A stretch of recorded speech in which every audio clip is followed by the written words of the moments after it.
Okay, welcome to day one of let's take the derivative and then simplify it enough so that we can make a sign chart.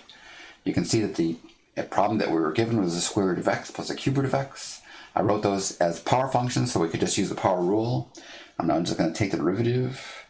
I'm going to get f prime of x equals, how about 1 half x to the minus 1 half plus 1/3 x to the minus 2/3, like that. Now generally the procedure is going to be just try to take out what the two blobs have in common.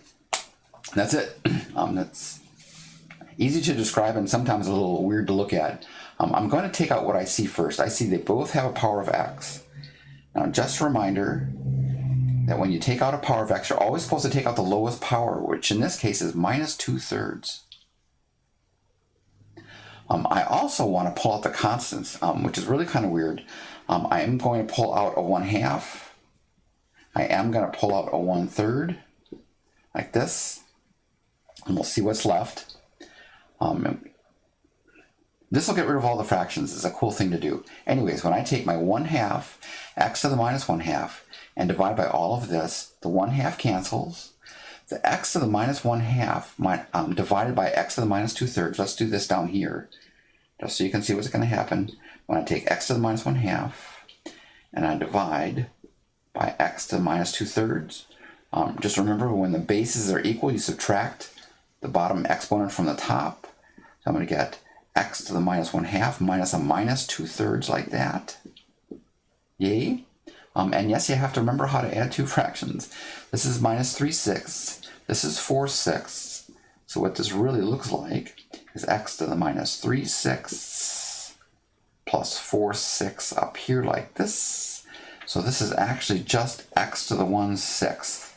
And where was I? When I take x to the minus 2/3, no, when I take x to the minus 1 half and divide by x to the minus 2/3, I get x to the 1/6. We'll clean this up in just a second. When I take 1 half and divide by a half, I get 1. And while all this left here is 1, when I take 1 and divide it by 1/3, I get 3. Now let me clean this up down here. Megan. Looks like that. Now you can check it, by the way, it does work. When I multiply through, I get the 1 half on the bottom, the 3 cancels, and then I multiply x to the minus 2/3 times x to the 1/6, I get x to the minus 1 half. And you notice there's nothing but nice stuff left here, which is the whole point. We're just taking out the lowest things they have in common.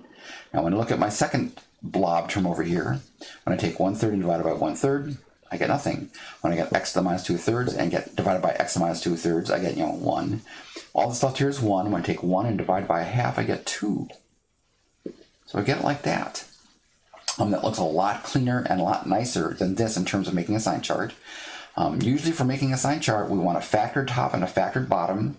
We can write this as a fraction. The 2 needs to go on the bottom, the 3 needs to go on the bottom, the x to the minus 2/3 go on the bottom. I'm going to write everything with radicals so we can see what's going on. I want 3, I want the 6th root of x, like this, yay, plus 2. The 2 times 3 is just 6, I can do that. And x to the minus 2/3, x to the minus 2/3, I can rewrite that as the cube root of x, quantity squared, like that.